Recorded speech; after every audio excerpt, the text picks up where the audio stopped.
Hello there, what is going on, everyone? Today we are asking the question, could X-Wing or Armada find a new home through crowdfunding? This is an interesting question that has been talked about a little bit, especially with the discussions that have been going on around crowdfunding, whether it be Kickstarter or Gamefound or some other program, and of course Asmodee with recent changes and hires and CMON's stuff, and of course lots of other ones. We're going to talk about other projects that are similar that have had success, some changes to the industry as of late that might find the possibility for this discussion. Love to hear your thoughts. We do giveaways all the time. We're going to be announcing the winner to the latest $25 Amazon gift card giveaway at the end of this video right here. If you don't win this one, don't worry, because the next round of the giveaway starts right now. You just have to be a subscriber and leave a comment on any of my videos. For this one, let me know your thoughts on either X-Wing or Armada or both, potentially finding new life through crowdfunding. Because I think it's something that I'd love to see. I'd love to see, it's great to see a game that has kind of sunsetted get picked back up and kind of restarted. And I think Kickstarter and Gamefound both have excellent possibilities for these games. So why do I pick these two games in particular? Well, of course, obviously they were both shut down unceremoniously by Atomic Mass Games, and at least in the case of X-Wing, to a lot of people's astonishment. In the case of Armada, to literally no one's surprise at all, because of the way they had treated it the entire time they had it. So really, what could change, what could cause that, and why, is this even an issue? Well, initially when these games were under Fantasy Flight, they had an incredible deal with a factory that was going to basically producing stuff for them for a tiny fraction of the cost that it would be now. And that deal, of course, had expired, and such that they're no longer really able to produce stuff for the same prices that they were. That combined with, of course, inflation, price changes, tariffs, and everything else. There's been a ton of things. Now, granted, tariffs aren't necessarily to blame in this case, but there are a whole lot of reasons why it wouldn't be that easy to just restart these games, at least with the same materials and making the exact same sort of hard plastic, pre-assembled, pre-painted in the same way that they were. Things would have to change if they were going to restart either one of these games. And so there are a lot of things that can potentially change, and I want to talk about them. There's definitely lots of different ways to do stuff like this with maybe softer plastics or slightly different materials. We've seen WizKids have tremendous, amazing results with Star Trek Into the Unknown when they have very reasonably priced expansions, very reasonably priced ships and ship packs, and they're come pre-assembled, pre-painted, even with moving parts in some cases, which is really amazing. So we've seen all of that, and we know that it's definitely possible. However, I think the factories and the particular process for making the types of models we saw for Armada and X-Wing kind of lend themselves to making those a little bit more on the expensive side. And such, things like $50 initial MSRP for an Imperial Star Destroyer became unsustainable very quickly and led to, price increases and all kinds of things like that. And at a certain point, some things get too expensive to be able to mass produce. And that's kind of one of the reasons why we're talking about crowdfunding right now, because if there was a certain point cost base for something like this, if it was too expensive to just mass produce and keep on store shelves, crowdfunding is sort of become a glorified pre-order system, which might potentially allow for something like this to happen. So I think a week or two ago, I did a story about Asmodee hiring David Preddy, who was the COO over at CMON, and where they kind of headed up basically their crowdfunding. And of course, CMON was very well known for games like Zombicide and Blood Rage and Marvel United, and a lot of games that saw tremendous success with Kickstarter and the crowdfunding methods, and kind of gave birth to the entire FOMO, Kickstarter exclusive, board game explosion on Kickstarter, and eventually led to Gamefound being created. And, and all of these things, granted, CMON didn't do that directly, but like this, it was just this ramping up of this chain of events and it kind of all started with Zombicide and CMON, right? So, and so it seems like Asmodee is definitely looking at doing crowdfunding. Now, whether or not they'll actually be able to take a Star Wars licensed product and put that onto Kickstarter or Gamefound is a very interesting thing, because again, Lucasfilm would have to okay that, and I don't think we've seen any officially licensed Star Wars product make their way to Gamefound or Kickstarter just yet, but we have seen other Disney properties, specifically in the case of CMON's multiple titles that have been Marvel licensed, like Marvel United or the Marvel version of Zombicide or even the Marvel RPG. We've definitely seen that. It has been a thing. However, Marvel and Lucasfilm are still, even though they're both under that Disney umbrella, they're not exactly the same when it comes to licensing. They handle things very differently. And so it might not, it might not be that Asmodee may not be allowed to do that. There's always the chance that another company could potentially do something like that too. We've already seen Christian Peterson, who kind of was the maker, right? The inspiration, the founder of Fantasy Flight Games, and one of the leading minds behind many of our favorite games, who kind of spearheaded games like X-Wing and Armada. He had formed many new companies, but one of his companies, Ghost Galaxy, was able to pick up Keyforge, which again originally launched by Fantasy Flight Games. Due to some shakeups and things that are kind of beyond the scope of this video, Keyforge ended up leaving Fantasy Flight Games and moving over to Ghost Galaxy, and then they quickly took Keyforge to Gamefound and have several successful campaigns, launching a game that was originally direct to stores. Now all of a sudden they have it successfully running on Gamefound, which is a very different way of doing business, but it's kind of a use case that this sort of thing can be done. And one of the reasons why it can be done is because you have a pre-existing player base, and that is amazing. It's like, and especially if you strike while the iron's hot and people are thirsty for more content, this could potentially be a great time to keep the players salivating for more official content and officially made content and licensed content and all kinds of things like that. It might mean that some things have to change. Well, that is certainly a possibility. For example, we might have to see things change plastics. We might have to see things get resculpted or maybe slightly different sized or whatever. As long as all of the existing components are still legal, it shouldn't be a problem, but it's possible that maybe things do change. And I think personally, I would be absolutely okay with that, even if it meant for softer plastics or maybe a slight downgrade in the quality of the miniature, because that still means that we get more stuff, more official stuff, and that could be really, really cool. There's certainly been other games that have sort of are coming or are coming soon, or whether they've already had campaigns that have run or they have campaigns that are getting ready to kick off. I'm going to talk about a couple of those. But that are, there's a huge void right now when it comes to Star Wars and Starship games as a whole.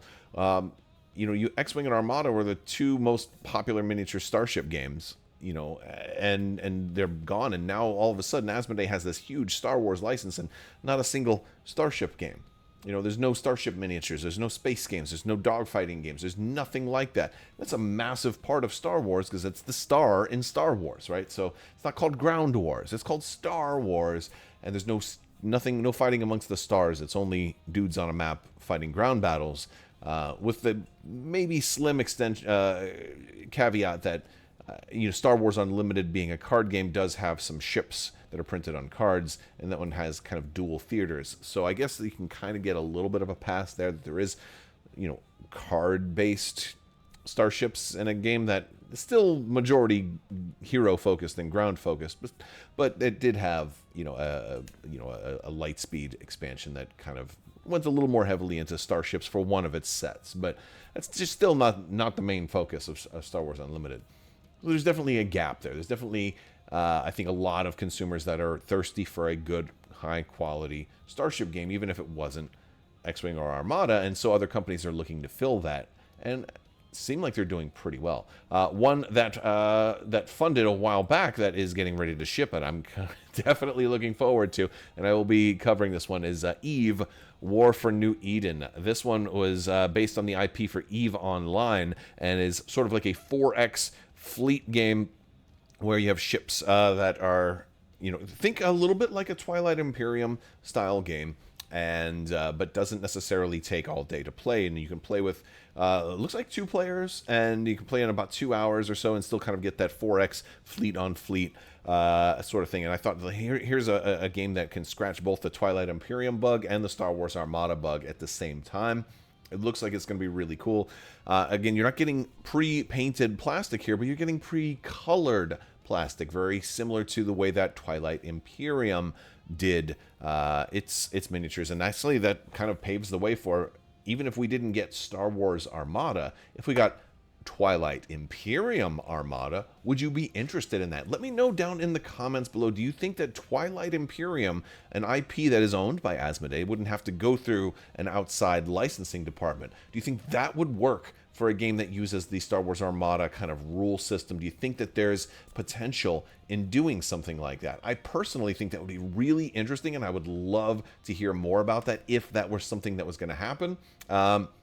However, you know, who knows? Who knows? I don't know. I don't think anything like that's going to happen, but I think that would be really cool, because I don't think, and again, I don't know all the legalese and all of the nuts and bolts of the whole situation, but I don't think that Lucasfilm would have any ownership over like some of the proprietary game mechanics for Armada, especially if it's removed from the Star Wars IP. If it was just Armada without Star Wars Armada, if it was Twilight Imperium Armada, I don't know if they would have to change the maneuver tool. I don't know if they would have to change shield dials and things like that. You know, I mean, you could, you know, redesign the cards and give them a new art style and stuff like that and remove Star Wars references from it. But I mean, if you own the nuts and bolts of the game, you can reskin it for whatever you want. I'd love to see a reskinned Armada, and that could be flushed out a little bit more and wouldn't be quite so limited by canon ships and things like that.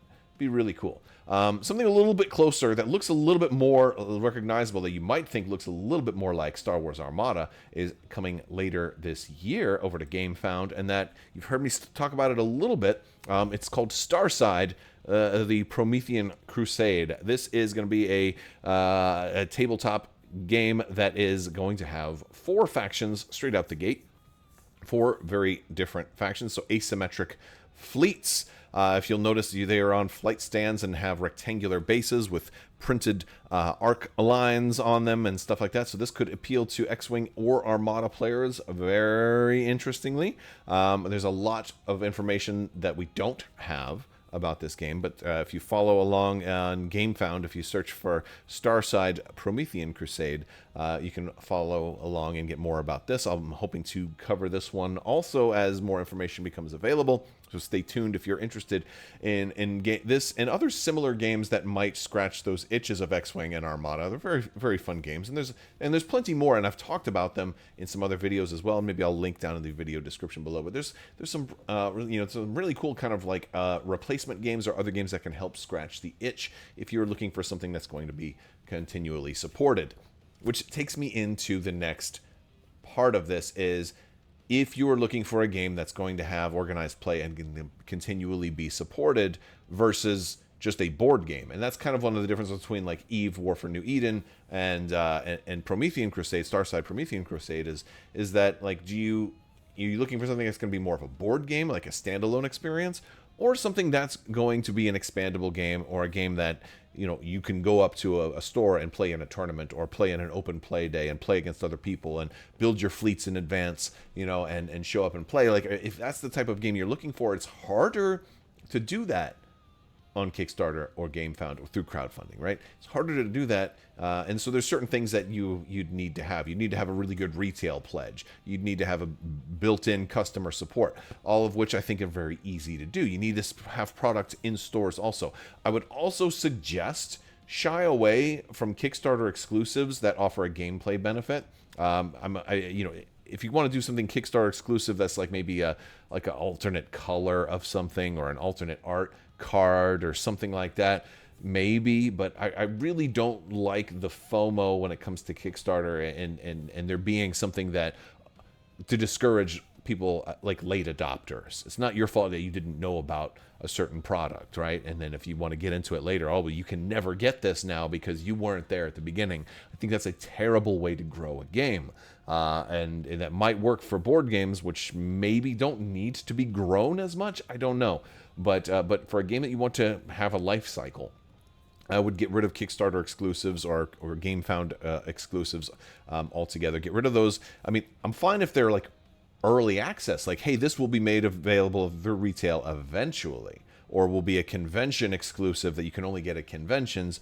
And even that's kind of hit or miss. I mean, as long as you're going to continue to make it available, that's fine. But I think when you pledge for a game like this, the benefits should be supporting the game. Also, early access, you get yours first. I've got no problem with that. And also, usually bundled savings, right? Like if you pledge for stuff that would be, $500 worth of ships and all this stuff, you might be able to get it all for only $400, or $300 or something like that, right? So you get that's your savings. Again, that doesn't stop somebody from getting into the game later. Everything's still available. You just get a little bit of a discount for being there at the beginning and helping get the thing pledged. So I think those are the things that should work. Now, we have seen in the past, and CMON has done this, and again, this is one of those things that kind of filters into Asmodee. CMON has done this with A Song of Ice and Fire, where they have taken a game that, George R.R. Martin's, entire world, and turned that into a rank and file miniature game. A little bit more closer to think Star Wars Legion or Rune Wars miniatures game and those kind of stuff.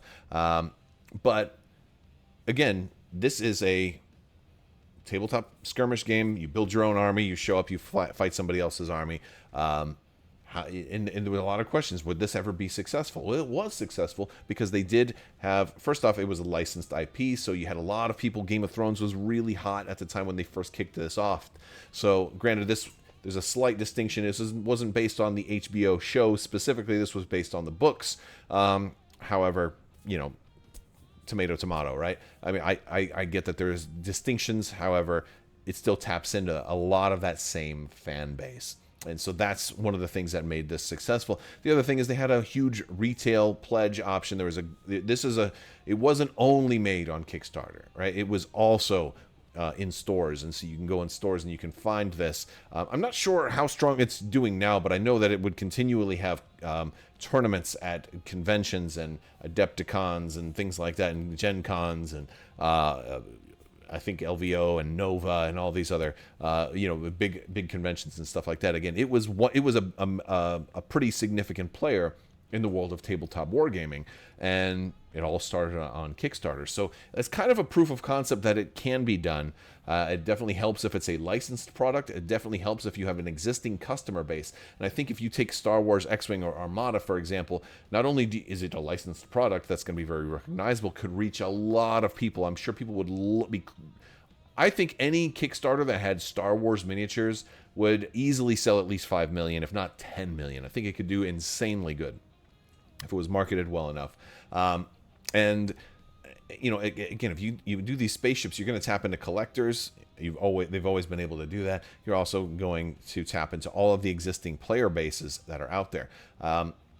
It might have to switch to a different company that's running it, because I think AMG may have burned some bridges. So maybe it would have to be one of those things where a different division takes over. And again, Asmodee could potentially make that happen very easily. It'd be really interesting to see if they ever do something like that. Let me know what you guys think. Do you think it's even a possible thing? Do you think it would be sustainable? Do you think it would be possible? Or do you think that they might have to change the license and not be Star Wars anymore? Maybe like Twilight Imperium.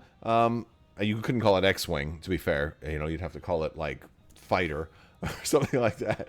Armada might work a little bit better because that's not a Star Wars term. That's just a fleet term.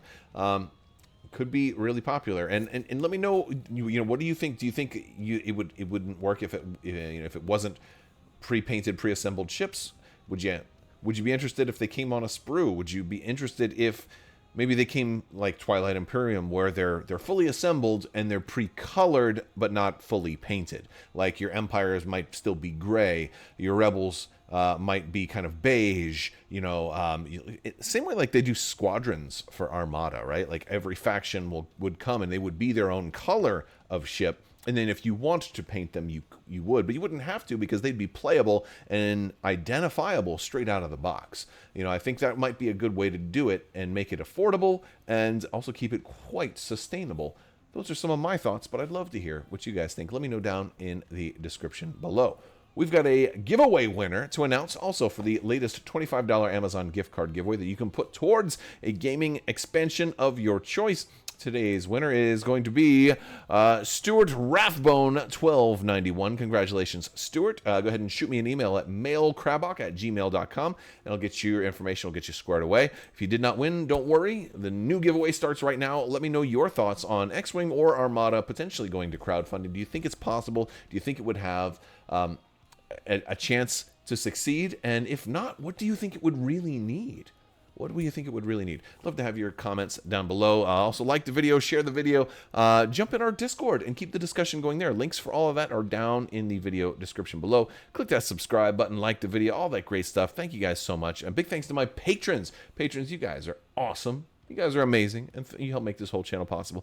We'll talk to you later. May the Force be with you. Live long and prosper. Be excellent to each other. Party on, dudes. So say we all, and always wash your socks.